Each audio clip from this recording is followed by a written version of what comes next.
Alright, so hopefully the sound will come out in this one. What we're going to do here is we're going to look at different forms of heat transfer. Whoops, don't want to do that. There we go.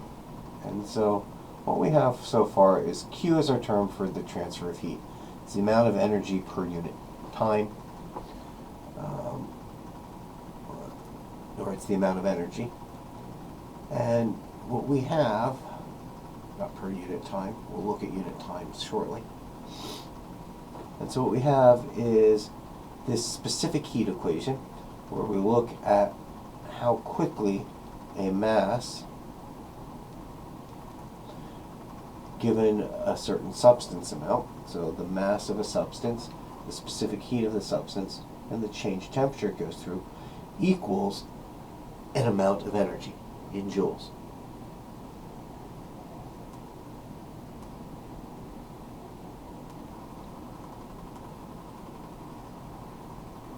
Pardon me, sorry about that.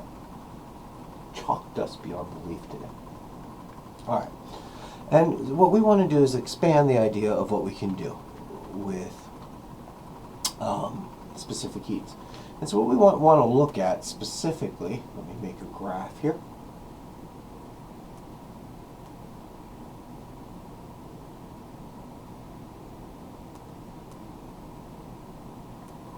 And so what we want to do is look at other ways heat and a substance interact. And so what we'll look at here, so I'll make a temperature scale.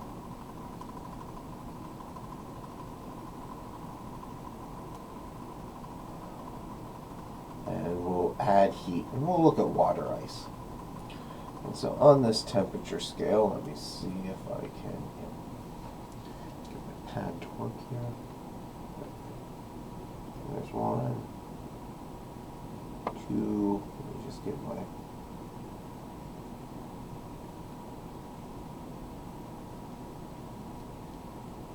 this will be in degrees Celsius. So let's see, we'll start at negative 40 degrees at the origin, and we'll go up in negative 20 degree segments.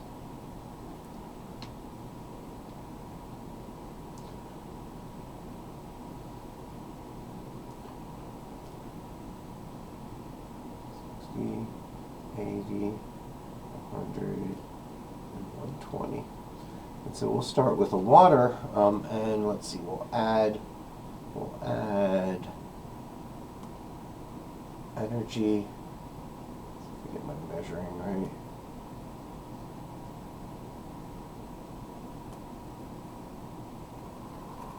So I think we'll make this 20 joules, this 100 joules, this 200 joules, and this 700. Put a little marker here for 740, because 740 will be a particular marker in what we're looking at here. And so if we start with water ice at negative 40 degrees, it's going to take 20 joules to get to 0. But then this thing's going to happen where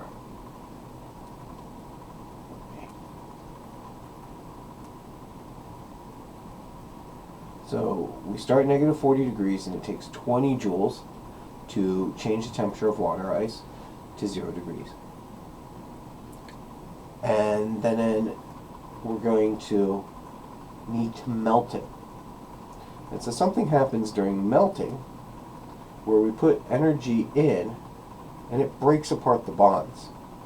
We don't see a change in temperature. The energy we have is going into disassociating the crystalline structure that has been maintained. And so the energy that's stored in the bonds needs to be broken. And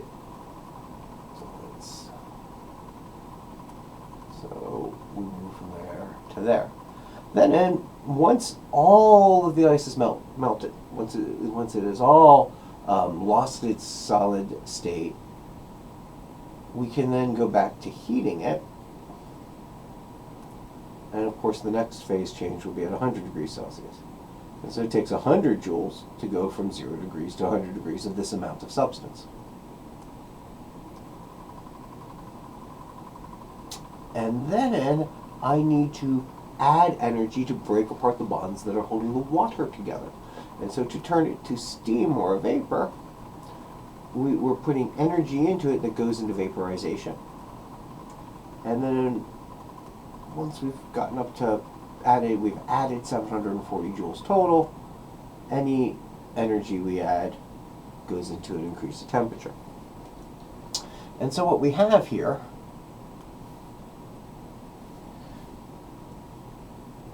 is we have ice here, and then we have ice and water,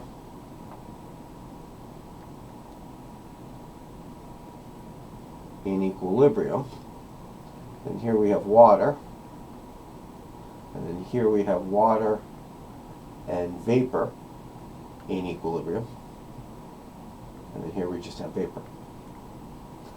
And the specific heats that we've been using happen here, right? And so here we would use a C for H2O. Liquid. But here something happens, and these phase changes, or the heat needed for phase changes, are called latent heats. And so we're going to have latent heats, Q sub L, or your book I think uses an L. And there are two types. There's the latent heat of fusion. So latent heat of fusion.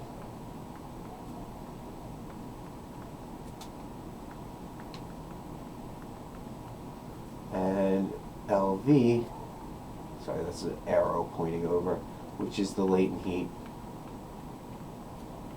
of vaporization.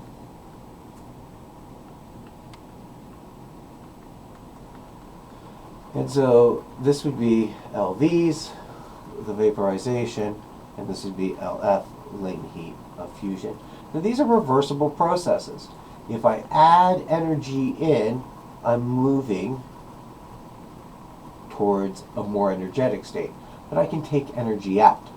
So I can take energy out of a system and bring its temperature down, and if I continue to take energy out, I can have a vapor turn into a liquid, I can have the liquid turn into an ice. So these latent heats are reversible processes. And what we end up with, and I'm going to look at this graph right here, is we end up with an equation for latent heat, which is the amount of heat added is equal to the mass times the latent heat. So if I look at water ice, so the water ice has a latent heat of fusion that's equal to, we'll come down here, again this is 333 kilojoules per kilogram.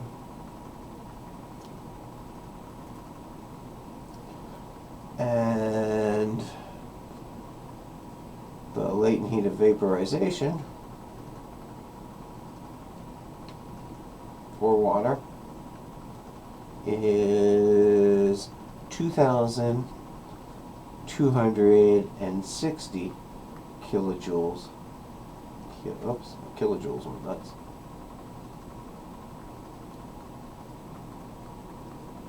Kilojoules per kilogram.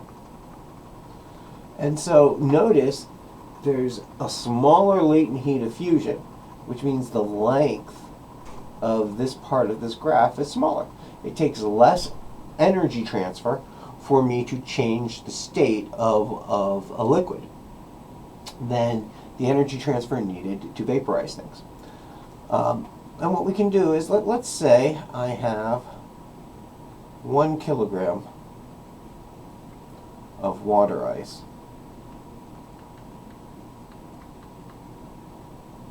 At negative 40 degrees Celsius. And I'm going to bring it to 120 degrees Celsius.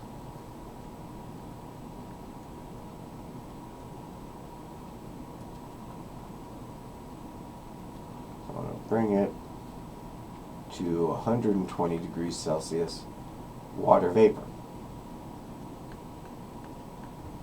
So I would look at a chart like this, or I'd make a graph like this, and I would realize that I'm going to need a Q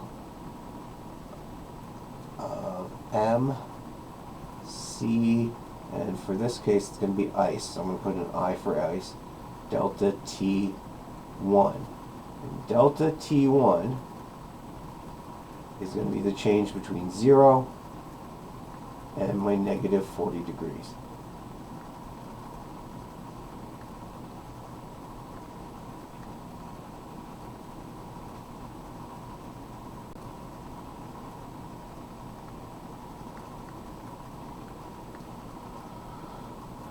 And so I'm going to call this Q1. This is my first phase of heat. Then I'm going to need the latent heat to melt the ice. So I'm going to call this Q2. And that's going to be the mass, again, times the latent heat of fusion for ice. And so that gets me on my graph from here to here to here. This is Q1, this is Q2. Now I'm going to do Q3 to raise the water temperature.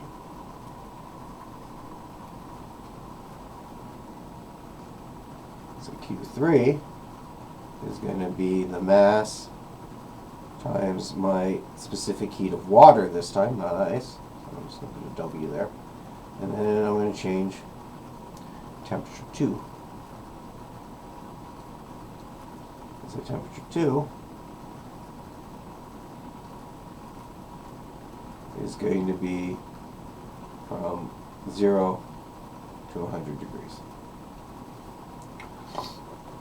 And now that I have the water heated to 100 degrees, I'm going to need to add heat to vaporize it. So I'm going to have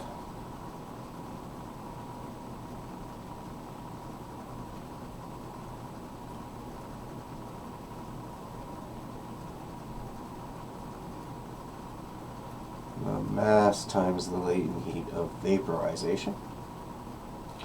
And then finally, I'm going to raise the temperature to 120 degrees.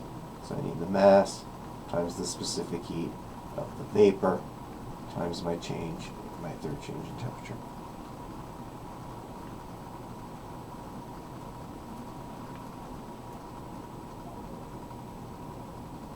And so my third change in temperature is 120 degrees, right, from 100.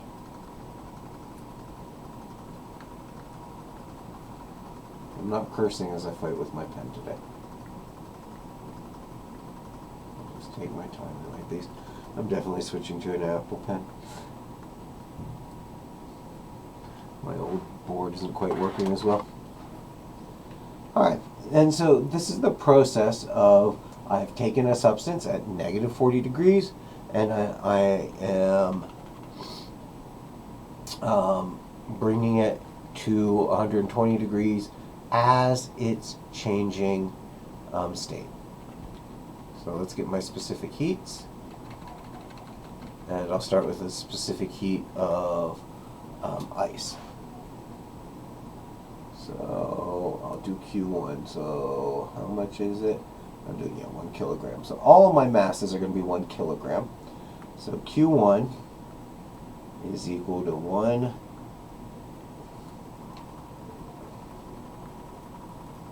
Q1 is equal to 1 kilogram times, okay, the specific heat of ice is 2,100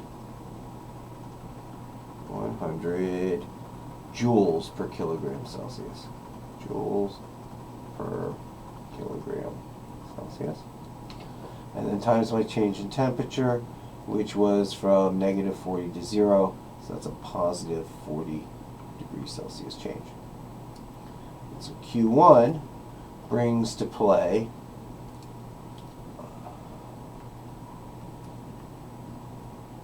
84,000 joules, right?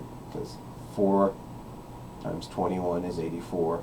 I got 1, 2, 3 zeros. So 84,000 joules to raise the temperature of this water ice from negative 40 degrees to 0 degrees. So that's the first heat I get. Next, Q2,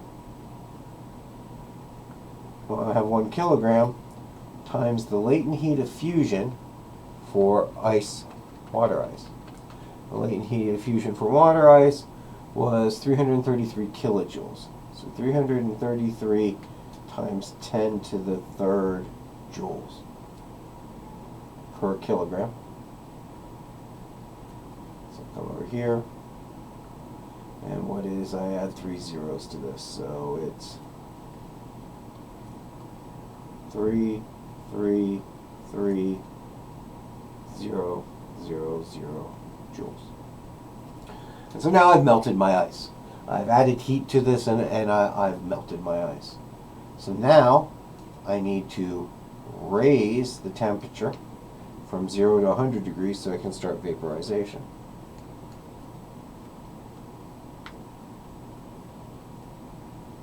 So I have 1 kilogram. And now I need the specific heat of water, not ice. So the specific heat of water is 4,186.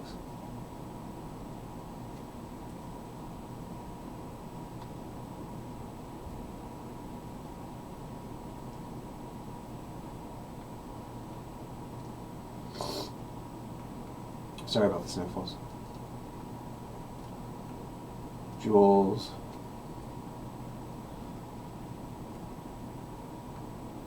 Six joules per kilogram Celsius.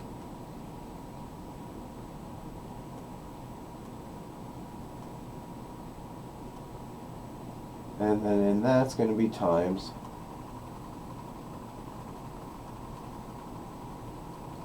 100 degrees. And so what do I get there? I get 4186 with 2 zeros behind it. Okay. 0, 0, 6.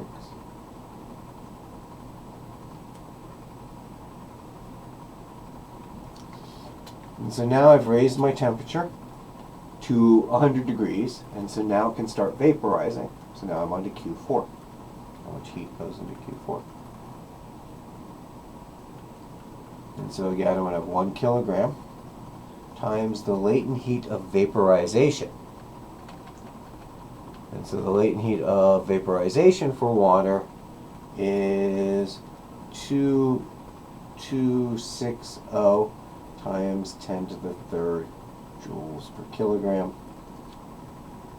And that's going to equal, I get 3 zeros, 0, 0, 0, and then 0,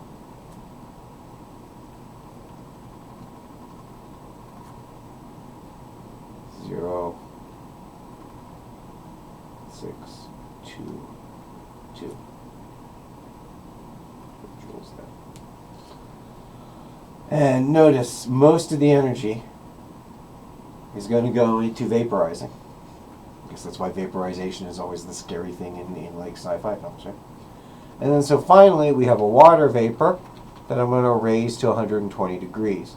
So I need the specific heat of steam, which is 2010 joules per kilogram Celsius. And that's changing 20 degrees, right? Because we're going from 100. And so I get 0, 0, 204 joules. And here is the total energy exchange I need. And so what I've done is I've added a collection of energy. And let me add this up quickly. So I've got a calculator here, 84,000 plus 333,000 plus 418600 plus 226, 4 plus 40200. And I get 313.5800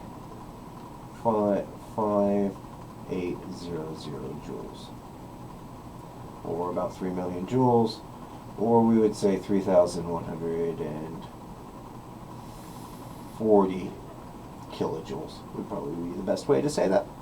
And so we can talk about the total energy that we need to transfer an object from a particular temperature to a new temperature in different states if we take care of these heats, this transfer of heat here and here, where we have a change of state.